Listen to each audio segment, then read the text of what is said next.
name is Mike Keitzer. Welcome. This is a Tech Talk webinar. It's about an hour long. And our conversation today, our topic of conversation, Webex contact center routing strategies, and call flows. Let me show you our proposed agenda for today.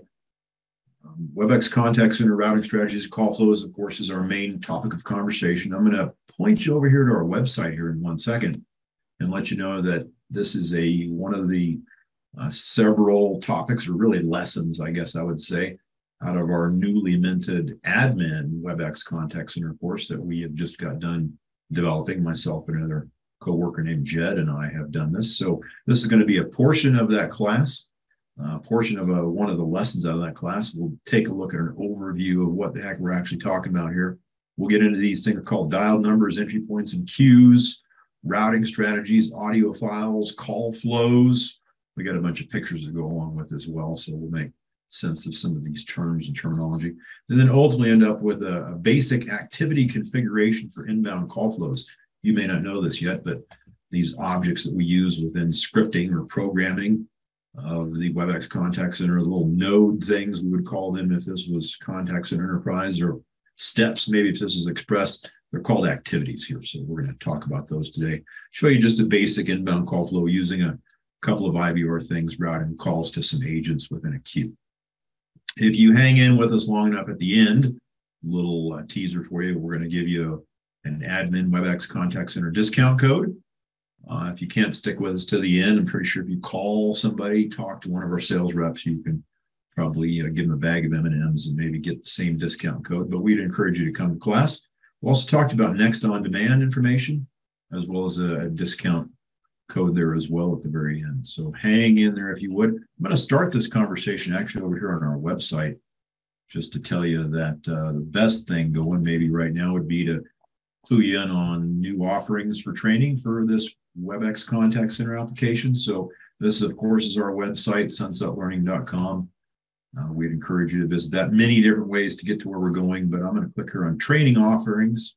I'm going to go down to instructor-led training, courses by technology. Notice you can search by stuff down there if you want to. But if I go to courses by technology, and of course, look here under Cisco. Under Cisco, we've got all kinds of stuff that we offer. Of course, today we're talking about Cisco Contact Center, so I'm going to drill down into the Cisco Contact Center offerings. This is a newer web page we've got up and working. Tell you about some contact center training. If your ATP partner out there might do some reading, but keep scrolling down here and you get an offering, smattering of different things, Express, Enterprise, over here on the right-hand side, Webex Contact Center. Training options. Notice we've got Webex Contact Center Cloud Training. I'm going to click on that link. Notice we've got a couple of classes listed here. The Cisco Webex Contact Center Expert, that's the one we used to teach from CJP. Our newly minted course, much better than that course, I'm going to say, is this Administering Webex Contact Center class, AWXCC. Just ran the pilot last week, running our first course, new course next week. It's listed here as 4 days, which it is going to be 4 days. Currently, if you're signed up for next week, it's just 3 days.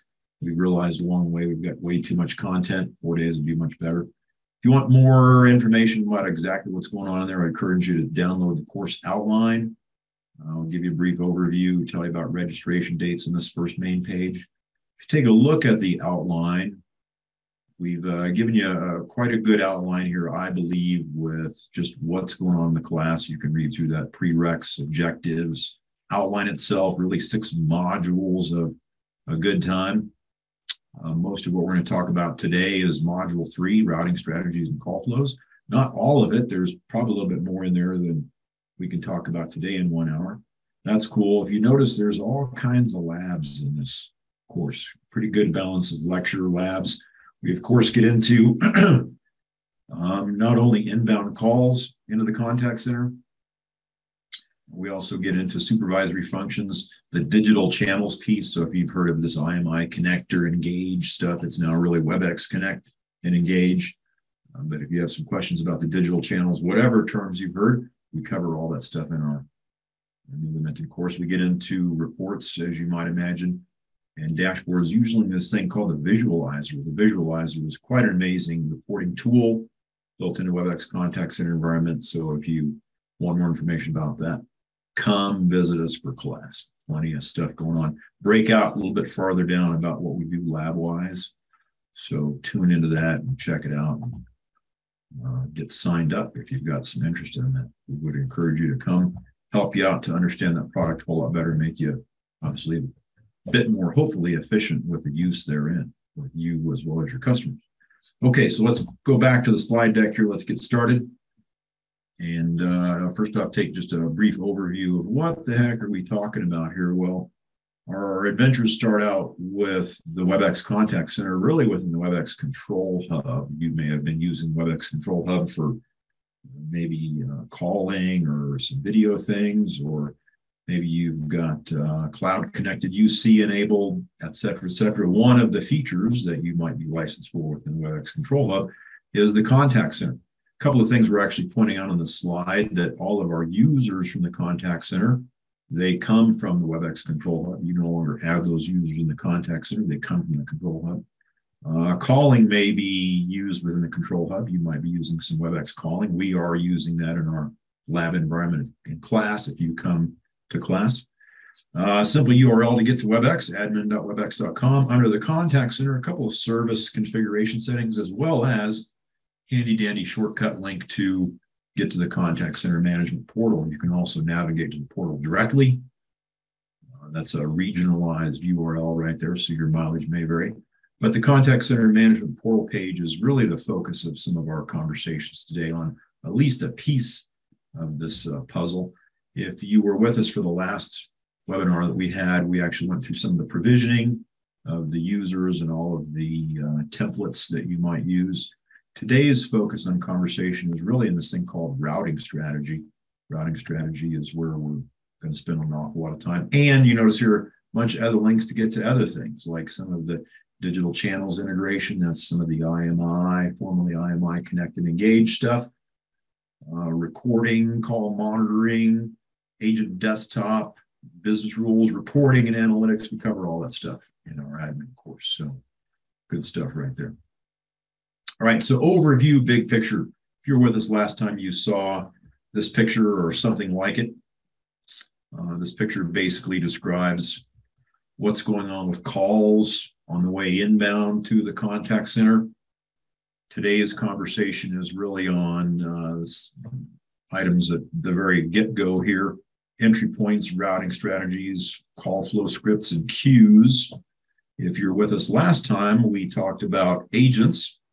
All the different myriad profiles that are associated with agents and really users within the contact center. Agent profiles, skill profiles, multimedia profiles. Agents inherit these profiles.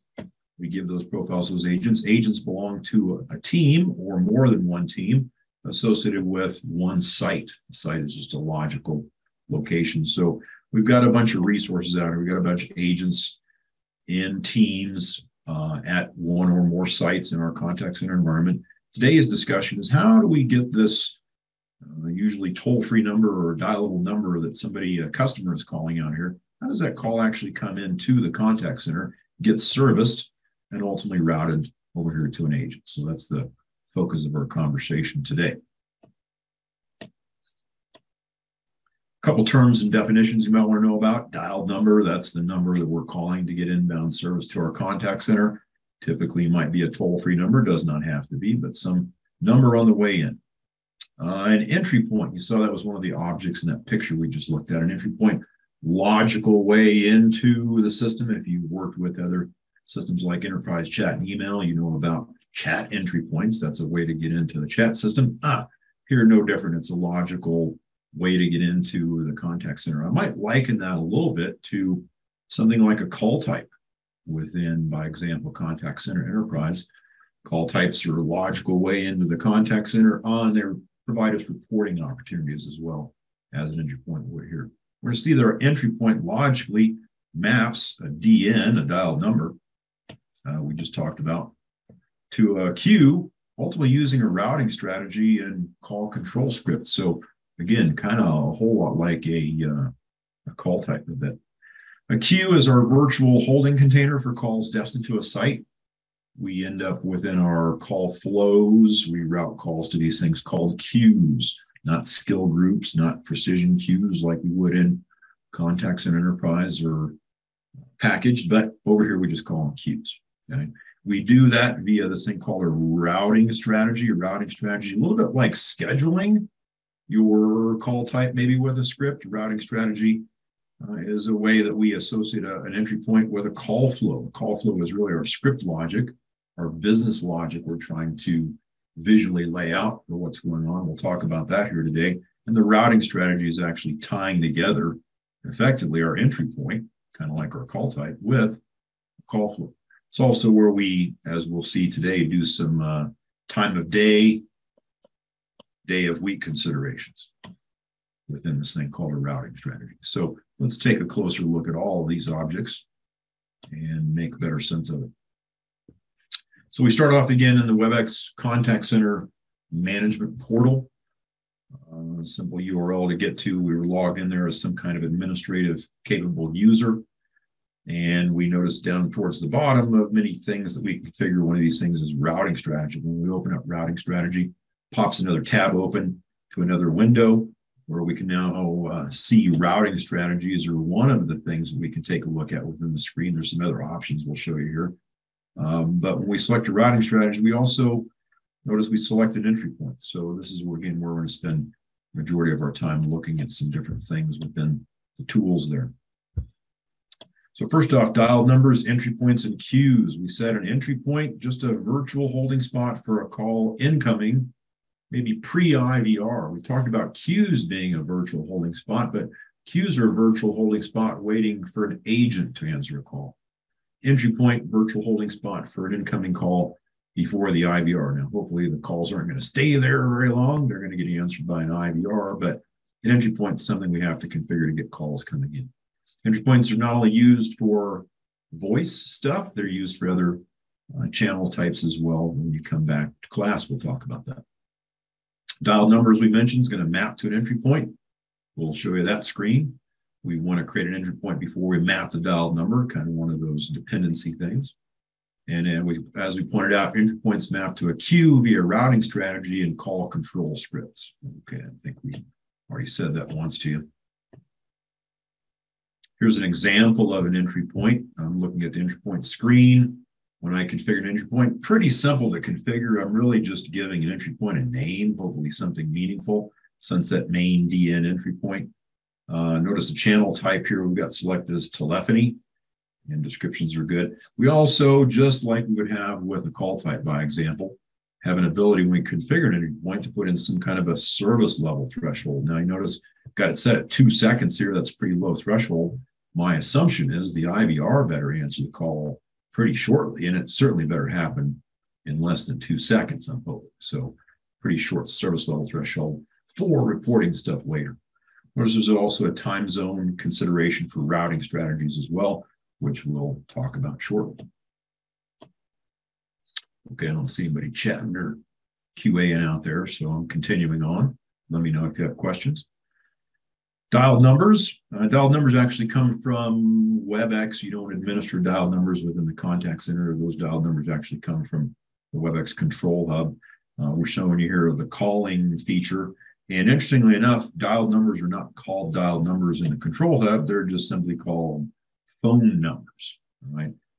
People's extensions that they might use to log in as an agent are called extension, but they're called phone numbers over here. Your mileage might vary based on your calling type that you're using for your particular customer or tenant, as we would call it. But we see listed here some dialed numbers. They're not toll-free numbers, but they are numbers that we're going to use to get calls routed inbound to our contact center.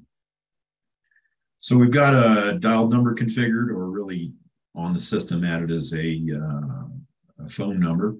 We've got this thing called an entry point created. And one of the things we mentioned here is in the contact center, we're going to go down to this thing called entry point mappings. Entry point mappings actually shows up under the provisioning tool. And very simple option here, simply going to map our dial number to our entry point, not unlike mapping a dial number to a call type a little bit. You're just putting that association there. Should point out that we can map more than one dial number to the same entry point. Again, it's just a way in. It's a reporting mechanism or tool. So I could have a one-to-one or many-to-one relationship there of dial numbers to entry points. Cool. Queues. What's a queue? Queue is virtual holding spot for calls that are going to go to an agent or maybe some other number to actually answer the call along the way. Also used for other channel types besides voice.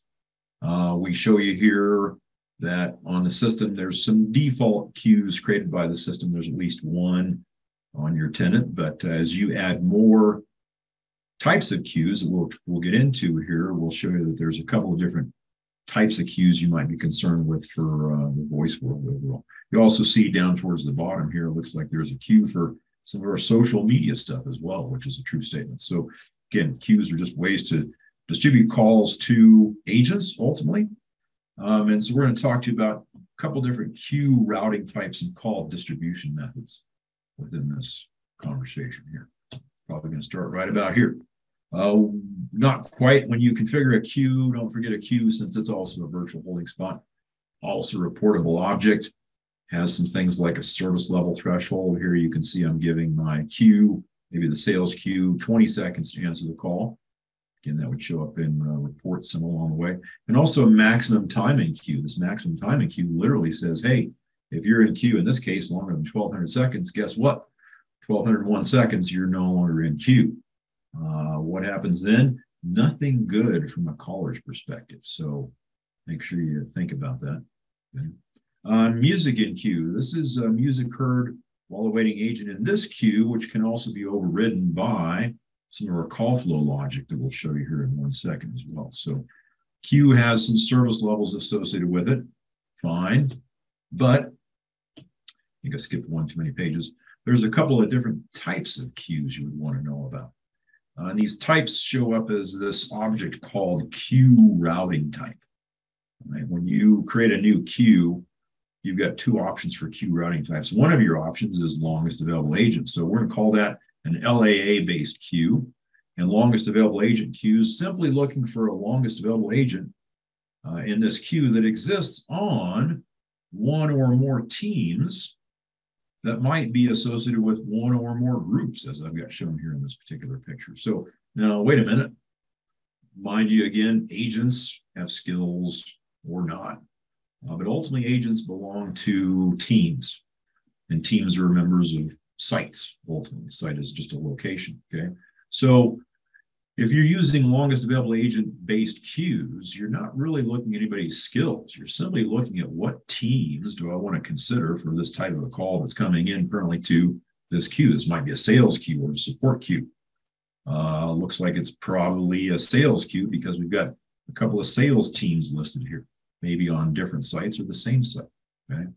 And notice these teams are all agent-based in this particular configuration. We've got some overflow functionality we can do with longest available based routing. Notice I've got not only one group configured for call distribution to these two teams, I've got group 2 configured as well. And group 2 in the fine print over there, it says after 60 seconds in queue, let's open up some consideration. Let's maybe try to route calls to people in the outsourcer capacity team. That's a capacity team, so we'll route calls over there.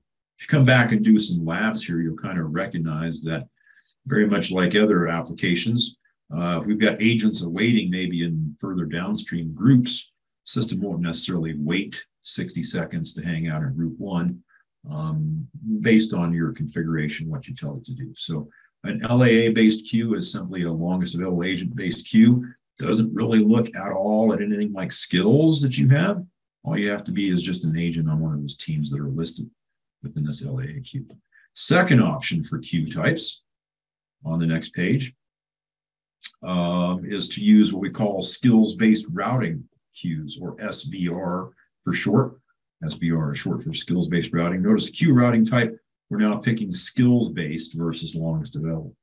And skills-based looks similar to LAA because you go, well, one of my options here is LAA or best available agent, and I'm still routing calls to, it looks like teams with some overflow characteristics.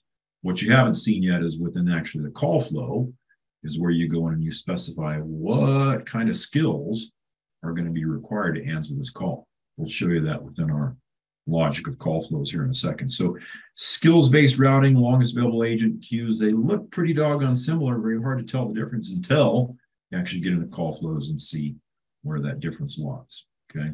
We'll also talk about skills relaxation within skills-based routing, a little bit different to configure than what you actually see in this particular case.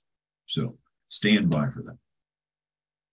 All right, so we've got dialed numbers, we've got entry points configured, we've got a couple queues you might imagine here without thinking too hard. We got a sales queue and a support queue configured based on some menu options that we hope the caller will hear in this particular simple example. Next topic of discussion, routing strategies and audio files. Routing strategies and audio files show up in that routing strategies location.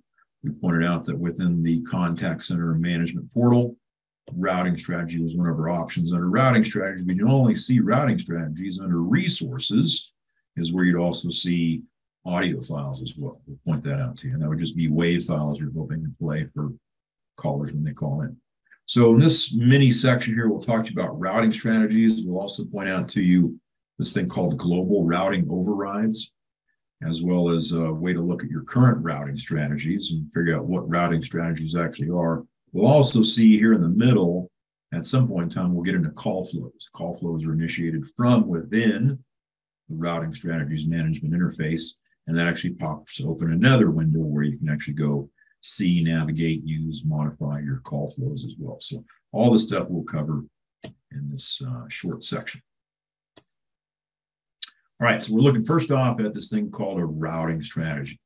When we configure a routing strategy, if I back up one slide here, well, first thing I have to do is actually select the entry point I'm trying to work with. So good thing we've already configured that entry point. Now what I need on the next page is a routing strategy for that entry point. So notice my entry point here locked into place. I selected that as part of getting into this screen. Created a new routing strategy. It looks like I gave it a name of main DNRS, main directory number, routing strategy, or the dial number. I can turn routing strategies on or off if I need to. It's associated with my tenant. And a routing strategy trying its best to tie an entry point to what? Down here at the bottom, a call flow. We have yet to talk about call flows, but if you can envision a script or an application or whatever the heck you call it in Express or Enterprise, whatever scripting thing you're familiar with, that's what the heck a call control flow is here in this particular system. So got some kind of call flow I want to have for this entry point, which, remember, our dialed number is tied to an entry point. Here we're trying to tie an entry point to a call flow based on some kind of start time and end time, right? So we've got start dates, end dates.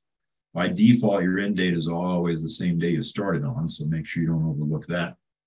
And we've got some options down here where we can select different days of the week for open or closed and what time this thing starts and ends, okay?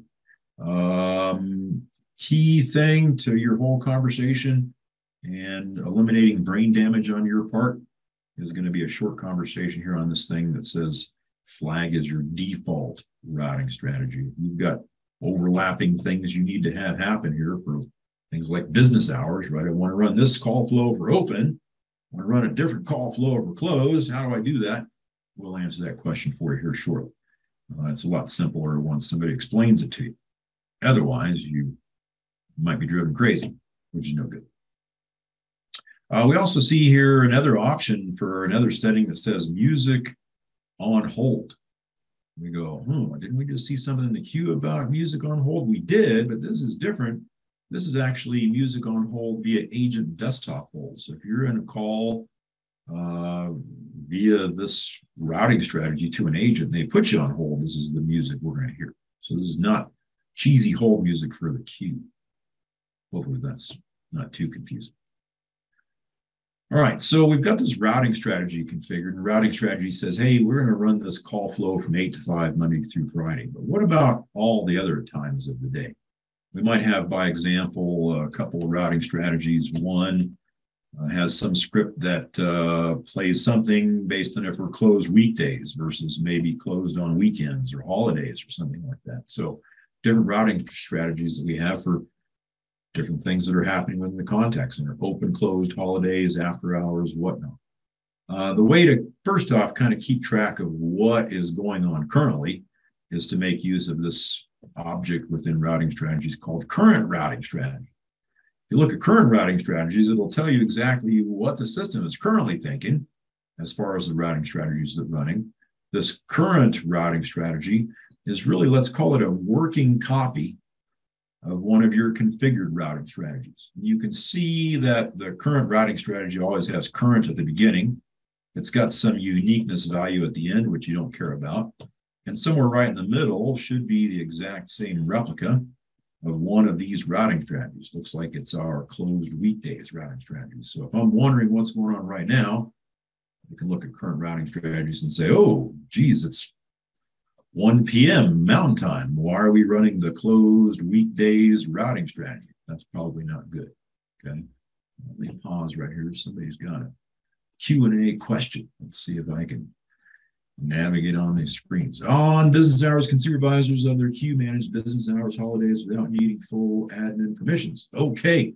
Awesome question from Michelle. Michelle's question here is basically in regard to with business hours, routing strategies, and whatnot, what can supervisors do? So one of the things we'll explain to you if you come back to class is the fact that supervisors are darn near as powerful as administrators within the Webex contact center environment. The one thing they really can't do by default is simply manage majority of greater tenant settings. But as far as being able to modify things like routing strategies, queues, even do a bunch of configuration, the answer is really, for the most part, yes, as far as supervisors are concerned. Now, there's other user profiles that could come into place that might be customized for that, but kind of by default out of the box, supervisors are very powerful users within the contact center environment of Webex. So hopefully that answered your question. A good question. All right, so back to these routing strategies. I'm going to explain to you again this concept of default versus non-default routing strategies here in 1 second. Only other option showing up on the screen is this thing called global routing overrides. Global routing overrides are one of those ways to say, I've got some serious problems. We need to close the whole contact center down for right now for whatever reason, right? Emergency outage of some sort. With global routing overrides, that allows you to affect one or more entry points, apply to all new calls, and literally what you're trying to do is override whatever your routing strategy is. Maybe automatically in the middle of the day go to the closed weekends call flow, by example. So some options here with routing strategies. One more thing you probably ought to know here for routing strategies I keep alluding to is this concept of default routing strategies versus non-default routing strategies. Let me go back 2 pages here real quick and show you that when we configured this thing called a routing strategy, one of our options was this thing down here that says flag as default routing strategy. Well, your default routing strategy literally should be, what I would think of it, your default hours of operation. If your default hours of operation are 8 to 5, Monday through Friday for your contact center, make that routing strategy your default routing strategy. Okay, boom, you're done, right? By default, 8 to 5, that routing strategy runs. Whatever call flow is associated with it is going to run too. Your non-default routing strategies, as we point out, things that aren't flagged as default, leave those as non-default. Use those for non-default events. Well, what's a non-default event? We're closed, right? By default, we're open. By not default, we're closed. So awesome. What you don't know is that default routing strategies with other default routing strategies, they can't overlap with one another. Same thing with non-default, but default and non-default can overlap time-wise. Default routing strategies supersede non-default routing strategies. What does this really mean? If you, by example, have normal business hours 8 to 5, Monday through Friday, make that your default routing strategy. Make your non-default routing strategy 24/7, right? We're closed. Don't worry about making it, 5:01 p.m. to 7:59 a.m. Just make it 24/7. Play the closed message. What does this get you? Remember, default routing strategies supersede non-default. So when 8 AM happens, boom. You're running your default routing strategy. You're running your correct script, your correct call flow. After hours happens, automatically, you're going to run your closed application with your non-default routing strategy. So hopefully that helps some of you out there. If you come back to class again, we've got some good labs where we actually make this happen. Okay. And of course, you use global routing overrides if you've got some emergency conditions. Okay, if something bad happens, off you go. And of course, make use of that current routing strategy screen to verify what exactly is going on currently. That's the deal. Okay. Bill had a question out there. He said, I don't think we can see the question. I just kind of repeated that question is what I did, Bill, but Michelle had a question. Can maybe move it over here. By the way, hello, Bill. I was on business hours. Can supervisors of their queue manage business hours and holidays without needing full admin permissions? And my vote was yes. That's as long as you haven't done something crazy with user profiles, which of course could supersede that. But by default, the answer should be true. Okay. My story, I'm sticking to it. Bill says, any tips on how to handle shutdowns for lunch from noon to 1 p.m. since the schedule doesn't really allow for that? Okay, so good question, Bill. Let me actually move that back over here. Here's what I would do. I would have two default routing strategies. Let me go back a couple of pages here. I'd have two default routing strategies. One routing strategy is from 8 to 12. Okay, and it plays the open thing. The other default routing strategy is from 1 p.m. to 5 p.m. Right? And that plays the default things. I would make the non-default routing strategy 24/7. I wouldn't worry about noon to 1, anything crazy like that. Make it 24/7. Your default routing strategies, remember, supersede your non-default routing strategies. So 8 to noon, we're open. 1 to 5, we're open. Any other time, we're just by non-default closed. So that's what I would consider doing there. Hopefully that helps you there, Mr. Bill King. Nice to see you again virtually.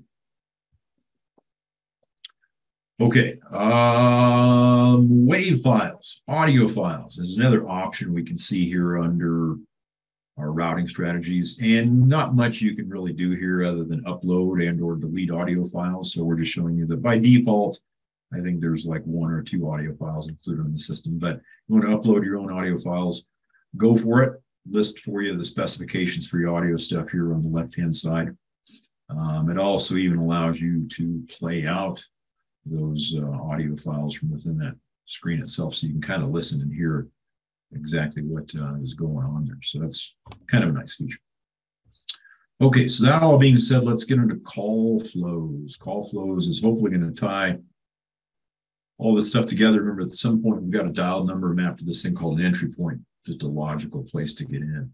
Entry point to be a routing strategy is mapped to a call flow. We haven't talked about a call flow. Call flow ultimately should do some IVR stuff, play some prompts, collect some digits, and ultimately route the call to the right queue. Remember, a queue like the sales queue or the support queue is just a virtual holding spot where hopefully an agent's going to answer the call. Right? So this call flow stuff, just like scripting in contact center enterprise, just like writing some kind of application within Express, something similar to that. Okay, so some terms you'd want to know about. First off, activities. An activity would be called a node. If this was contact center enterprise, it would be called an element if you're using something like CVP, right? Call Studio. If you're using Express, I guess we'd call it a step. So an activity is some object we're using within a call flow to do something. Play a prompt, play a menu, right? Collect some digits, queue the call. You're going to see the different types of activities listed here in a second. There's a couple of different types of activities: start activities, actions, enumerated gateways, terminating objects. They all have different visual characteristics of those things that you'll see. They're kind of broken out and sorted. We'll point that out to you here in 1 second. So you got activities. Those are just objects we use in a script. Events. We're also going to see this thing called an event.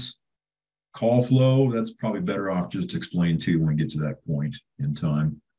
A flow, again, is our graphical sequence of activities, right, of objects that we piece together to basically provide what our business logic is, right? Between 8 and 5 p.m. when the call comes in, we ought to play a welcome message and some kind of a legal announcement, and then collect something, and then maybe have a menu and whatnot. So that's your business logic. You've got to put that into a flow, right, or into a script, or whatever you're going to call it over here. They're called flows. We've got activities that we need to combine together, right? Activities are configuration objects. We are going to link those things together, just like you would in other call flow mechanisms. This is a GUI graphical representation of things. And we link activities to each other using these things called ports, the little connector doohickeys. That's the non-technical term. Connector doohickeys aren't called connector doohickeys, they're called ports. Okay, that's what links one object or one activity to another. Again, we'll show you that here in 1 second. So still within the contact center management portal, still within routing strategies, one of our options is to click on flows. When we click on flows, it'll actually bring up another screen where you can see all of your flows that have been configured. It also gives you an option here to, of course, create a brand new flow, which we're going to show you here in 1 second. And before you configure all your flows, important that you've got all of your other stuff configured, your entry points, your queues, your agents, all the profiles associated with them, the teams, audio files before you build that flow. Why is that? Because in your flow, you're going to say, hey, I want to play this audio file. Well, if you don't have that audio file listed, your flow isn't going to work. Your flow, very much like Contact Center Enterprise, is simply a reflection of your configured objects. Okay, so you want to play a WAV file. If you don't have the WAV file added in there already, that's not going to work. Okay. Flow Designer is what pops up when you initiate a brand new flow. Flow Designer, we'll show you the big picture of the Flow Designer here in a second, but pointing out to you that within the Flow Designer itself, got a couple of things that we actually configure. We configure both a main flow. Main flow is the flow that says, I want to play these prompts, collect these digits, cue the call here or there or wherever. And event flows, as we'll also show you, are things that happen when events occur. Like, hey, what happens when an agent answers the call? What do I want to do now? Well, maybe you want to have some kind of a cool screen pop that goes to this group of agents versus another group of agents. Or what happens if the customer service rep hangs up before the customer? Now what do I do? Those are all different events that we'll show you we can handle within flows themselves. They're kind of broken out by two different types of flows, but these two flows work hand in hand with one another as part of this one flow that we're designing. When we create a brand new flow, no spaces in the name of flows. We're in the main flow tab. We notice that it's added for us. The system has added for us automatically one of these activities, or the nodes, or whatever these boxes you want to call them over here. They're called activities. So it's already added a start activity for us. Not much to configure there, but that's the only thing it adds for you by default, just like a start node being automatically added to a brand new script. Here's a bigger picture of the Flow Designer. When you open it up, we've already got a flow a little bit built in here right in the middle. Here's the canvas right here in the middle where I'm adding objects called activities from the left-hand side. This is the activity palette, where I can simply grab the correct activity I'm trying to add and drag and drop that over here onto the working space. I can navigate between my main flow and the event flows up top, as we're pointing out to you. Down at the bottom are some nice little hidden gems, ways to see kind of some global properties of a flow, zoom in, zoom out on some different features along the way. And as I highlight different activities along the way, or drag and drop activities out here, the properties of those activities actually show up on the right-hand side.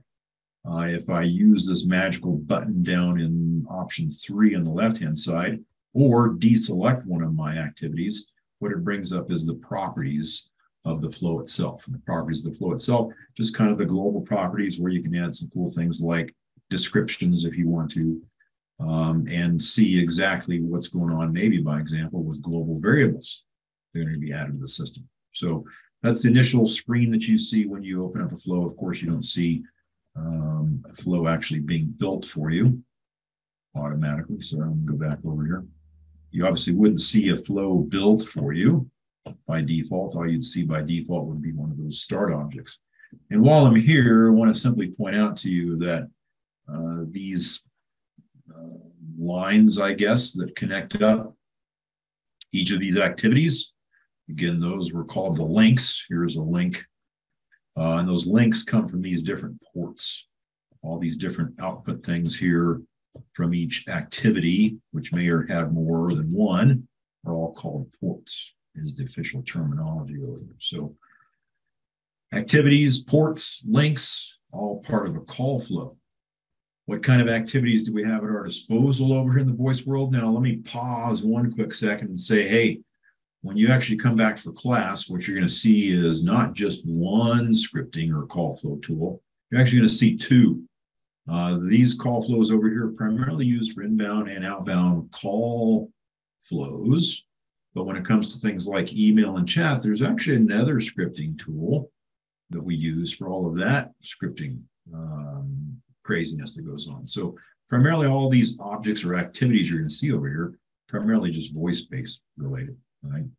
And again, these activities are again broken out a little bit by call handling activities and flow control activities. You don't really care about that too much, but most of these you look at and you go, well, what do I want to do? I want to play some messages and collect some digits and do whatever. Most of them fairly well listed here as far as being understandable about what to do, but let's get into them a little bit more in detail. First off, notice or remember again, there's 4 categories of activities. There's a start activity. That start activity was already laid out for you in your brand new call flow. There's some actions. The actions have the square shape. So all these purplish looking objects that have a square shape are called actions. There's only one successful outcome, right? You play a message. What do you do next? You only have one outcome. You play the message. Where do you want to go with that activity next? Other objects like these enumerated gateway objects, the ones with a diamond shape, says, oh, they might have more than one successful path. Well, don't make this harder than it should be. A menu, by example, you can envision if I had a couple of menu options, like for sales, press 1, support, press 2, I'd probably better have 2 paths going out of that activity, that object, that node, whatever you want to call it over here, okay? We've also got some terminating objects, circle shape. There's no outputs from there. Like if you get to an inflow or a go-to, you're kind of done right there because that's a circular object. You're terminating that piece of the flow anyway. All right, so let's take a look at a couple of basic activities you might use. First off, you create a brand new flow. Every brand new flow is going to have a start flow activity. That's what's listed up here at the top of the page. Out of that activity come the ANI, the DNIS, and this thing called an interaction ID. Those are 3 variables that come out of that node. So you need to use the ANI or the DNIS from here forward. Awesome. That node or that activity, kick those 3 variables out of there. We see some other objects like a play message and or a collect digits and a menu activity. Those are exactly what they sound like they are. Play message activity can play audio files, can also, if you've got it configured, play text-to-speech. Text-to-speech, you can use SSML and all kinds of stuff. If you come back for class, we've got cool Google connector set up for text-to-speech. We use text-to-speech in class. You can also play audio files as well, right? Only one connector out of the play message. It plays the message and then moves on to something else like maybe a collect digits. In class, we use a collect digits activity to go out there and collect a 4-digit account number, by example, right? So it's going to do 2 things, just like collect digits does in the real world. It's going to play a prompt and collect some digits, right? Please enter your account number. You have to specify how many digits are going to be collected and whatnot. You then might thereafter place some kind of a menu for sales, press 1, support, press 2. Cool enough, there is a menu activity object. Menus, just like collect digits, do 2 things. Play some audio prompt, play a file or text-to-speech, and collect a digit. Okay. Seems good so far. So just some basic IVR call handling activities that you might use along the way. Set variable objects. Of course, you, as an example, maybe did a collect digits. I keep wanting to say get digits, but You did a collect digits to collect somebody's account number. Maybe what you want to do is put that account number into another variable. Outcome of that activity would certainly have those digits, but if you want to store those for safekeeping, maybe you set that to another variable. We use this as well in the class if you come back and take some training from us. Okay. We've also got some basic queuing activity objects. So I can use a get queue info activity if I'm trying to figure out which queue maybe I should route the call to. I can see some different things like estimated wait time to maybe help me determine that. But if I'm pretty sure that the output of option 1 of the menu that says for sales press 1 ought to go to the sales queue, all I simply need to use here is maybe a queue contact activity. A queue contact activity simply queues the call to whatever queue you've already got configured. Right? We'll take a closer look at that here in 1 second. Also, make note, I've got another object called a play music. Now, that might kind of sound familiar, but if I actually back up 1 slide, notice that there's maybe 2 slides. There's a play message activity meant to be used for playing messages before you get in the queue, and there is a play music activity meant to be playing cheesy hold music while you're in queue, right? So 2 of those should be used appropriately. Play music is used inside of a queue, not a play message, right? So that's some basic activities you might use. We also mentioned to you these things called event flows. Remember up top in your palette, you had the main flow, we might build a flow, and you had this thing called event flows. Well, when you put out into a call flow, when you add something like a queue contact activity, what automatically is going to pop up are 3 objects that will show up as your event flow activity objects, right? And these event flow activity objects allow you to basically do different things when an event occurs. Okay, well, what kind of events are you talking about here, Mr. Mike? Well, let me tell you, got 3 types of events that we have happen, right? One event would be an agent answered the call. You might think, well, that doesn't seem like an event. I guess that's a good event, right? These aren't all bad events.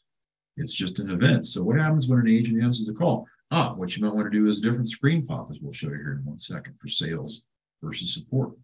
Another event is the phone contact ended event, right? What do you want to have happen when a live call gets disconnected and all participants are removed, right? Well, I don't know, maybe we should just end the flow right there. And we'll show you how to handle that.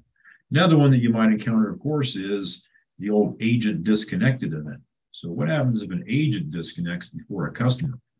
We try to tell our agents not to do that, but hey, maybe it's for things like you want to go out and run some kind of post-call survey or something of that nature. So these event activities show up as a result of doing things like queuing a call somewhere. And we'll show you how all this stuff goes together here in 1 second in our script.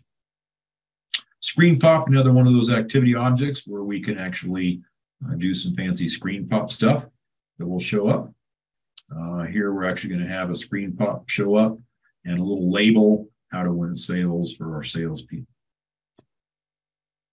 Got some other objects we might use in call flows. We've got go-to objects. So if we're going to do what they call flow chaining here, linking from one flow to another for visual purposes or whatever, we can certainly do that. Blind transfers will just simply transfer the call somewhere else on a blind basis. We don't have any kind of answer supervision going out there. We've got inflows and we've got disconnect contacts as well, which we want to think about. Okay. Keep in mind here some words of wisdom. Don't use an inflow and an IVR flow. They result just in some dead air with improper disconnect. So let's give you some good ideas about what we might do within a basic call flow. Show you what's happening. So here is a somewhat finished, fairly simple call flow. Let's describe to you what's going on with all these different objects. First off, we had that start flow activity. Nothing to configure there. It's just added by default. We have linked this activity to our next activity, which happens to be a play message activity. Here, we're simply going to play our welcome message and maybe our legal announcement. Again, we can do that in playing WAV files. We can play more than one WAV file as part of the play message activity or one. Or we can use text-to-speech. So we're going to use some text-to-speech to play a welcome message, maybe a legal announcement. Next thing we've got with our next object down here, our next activity, we're using a collect digits activity. Notice the collect digits activity has a couple of more links we have to now worry about.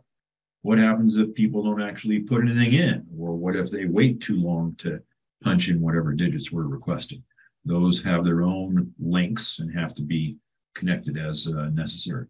In this particular case, it's a simple collect digits option that says, please enter your 4-digit account number. That 4-digit account number gets collected in a variable, which we're now setting to another variable. We're setting the variable that we got from the collect digits activity. We're shoving that into a variable we're calling over here account number. Why are we doing that? One of the things we would discuss with variables is we can make those account numbers visible to things like your agents, have them show up on the screen pop when they appear. So that's pretty cool. After we collect your account number and set a variable with that information, we're simply going to go up here to a simple menu. Simple menu is right now going to have two options. We're going to hear as a caller. For sales, press 1. For support, press 2. Hoping the output of 1 and 2 goes to the appropriate queue on the right-hand side. You don't exactly see it here. You actually have to set up these, what they call custom links. Just because you typed it in text-to-speech or you have a WAV file that says for sales, press 1, support, press 2, you, of course, have to configure this activity to tell it how many basically success connectors I'm going to have. How many DTMF menu options will I have that are called over here? Notice pretty easy to do, right? If you had more menu options, you'd simply just click on add new menu options. Again, a couple timeout conditions for other activities, just like we saw over here with our collect digit activity. And a bit hard to see with all these lines going every which direction, but when you get into this tool and use it, if you start moving these activities around, that actually helps you to clarify where these line connectors go. But basically what I've got going on here is the output of the sales connector wanders up here to the sales queue. And the output of the support connector wanders down here at the bottom to the support queue. Right, we're actually queuing a call for either sales or support. And just like we do over there in other applications, if there's nobody available in sales or support, we're going to use a couple of play music activities to actually have some different loops of announcements that we're going to actually hear with the caller or as a caller while we're waiting in queue. So that's cool. Very simple IVR menu, played a welcome message, collected an account number, didn't do much with it, played a menu and routed the call accordingly to sales or support. Nobody's available immediately. Going to just play some cheesy and wacky hold music while we're in queue.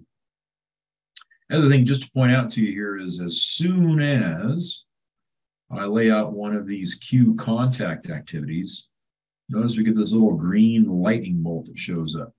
Right? The little green lightning bolt that shows up means, you better go up here and visit the event flows tab. What you're looking at right up top here was the main flow. So let's go take a look at that event flows tab. What might we do there? Look at the event flows tab. And again, remember we had 3 events that could occur. What happens if the agent answers the call? What happens if the phone call gets ended? What happens if the agent disconnects? Okay, now in this particular case, start at the bottom here. If the phone call ends, let's just end the flow. Right? Flow is done. Everybody's happy. Everybody hung up. What happens if the agent disconnects before the caller? Well, in this case, we're not going to leave them hanging. We're actually just going to hang up the call. Might do some kind of alternative treatment, like maybe they hung on the line because we're going to do post-call survey. Cool enough. We can do that. But what are we doing up top here if the agent actually answers the call? If the agent answers the call, notice what we're actually looking at here is we're taking a look at our variable we populated earlier maybe to see if we're trying to go to sales or support. If we're going to sales, let's do some kind of a sales screen pop. If we're going to support, let's have a different screen pop for support. And then notice we're just ending the flow. We're not going to hang up on the caller. That wouldn't be very productive. We're simply ending this flow. Right? We kind of need to have the flow come to a nice logical ending conclusion, make everybody happy. That's not ending the call. That's simply just ending this flow. Okay. Now, let me pause right there and say, I've got another question. The question says, can you export the call flow diagram to give the call queue supervisor for reference? Currently, we create Visio call flow diagram to send the supervisor with this. Adds another document step. I'm going to say no, we can't really export the call flow to a diagram that I've seen. You can export the call flows, but they end up being exported to just a JSON file. Which obviously is very hard to render. So, my initial answer would be screenshot printout of that. But of course, your answer probably coming back would be, yeah, our flows are too big to make sense of that. So, pretty good question. Hopefully somebody with Cisco is listening on here and taking notes and saying that would be a nice enhancement for somewhere along the way. But I hear what you're asking, Michelle. I don't know too much about whether that's valid or not. Okay. Good question, Helen.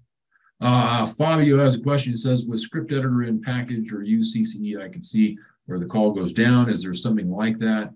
How can I see where the call goes down? There is not. There is no kind of reactive debugger or live debugging action here that you see. Remember, for the most part, all this is in the cloud. You don't actually have access to PGs or anything crazy to see what's going on here. So how do you know? I guess what you'd want to do is be making some phone calls along the way, right? Here, where logically this thing is failing, is at least my best bet right now. So nothing I can visibly see within these call flows to indicate where is it failing within this call flow. Okay, a good question, Helen. All right, last thing we got to talk about here is when you get a flow built, as we just got done with over here. It's a pretty simple flow by our own admission, but got our flow built. Last thing we have to do here is we have to do a validation of our flow. Validation of your flow, make sure everything is connected. You don't have any errors with your links not being connected or whatever. And once your flow is error-free, you can then publish your flow. You can, there's another field I'm not showing you here called auto save. Auto save is turned on, so it's kind of saving as you go by default. You can turn that off if you want to, but it's saving along the way. And once you click on the validate, you have no errors. What you can then do is, of course, publish your flow. Well, if you've never made it this far, you'll notice that flows that you're in the middle of working on, but you haven't got all the way done or validated, might just show up as a draft version of a flow. And so once we publish a flow, what we can actually do is use that flow now within that routing strategy we talked about. And remember, our dialed number was mapped to an entry point. Okay. Our entry point was mapped to our routing strategy we talked about, which gives us some time of day and day of week functionality. Right. Our routing strategy also includes our call flow that we just built. So this is how we get a dialed number mapped to, let's call it like a call type, an entry point, right? Entry point maps to a routing strategy. It's kind of like scheduling your script. You get a schedule to run on certain weekdays, holidays, whatever. And we also specify which script, or in this case, which flow is actually going to run.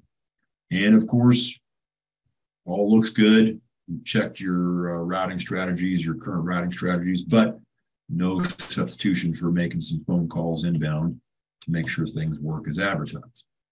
So hopefully this picture that we started off with, showing you that a customer making a phone call to a dialed number hits an entry point.